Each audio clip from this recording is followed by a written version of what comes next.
Ya, itu kan memang sudah diputuskan di waktu awal-awal Presiden Prabowo menjadi presiden.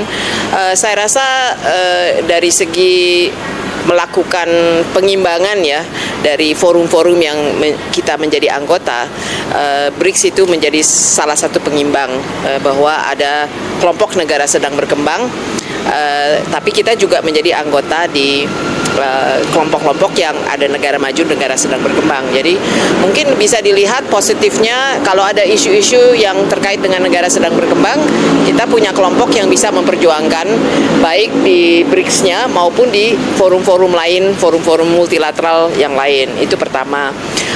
Kedua, kita bisa juga menjadi jembatan ya antara kepentingan negara sedang berkembang dan isu-isu yang berkembang di multilateral yang kita anggap ini harus diperjuangkan sebagai kelompok negara sedang berkembang.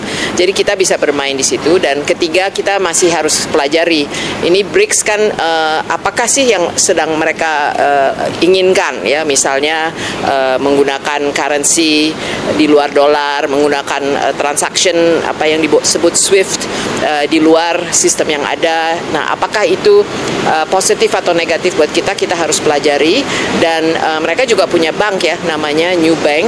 Nah, ini apakah ini akan berkembang menjadi bank yang bisa memberi dana kepada pembiayaan pembangunan. Ini hal-hal yang harus kita pelajari dari segi manfaat lainnya.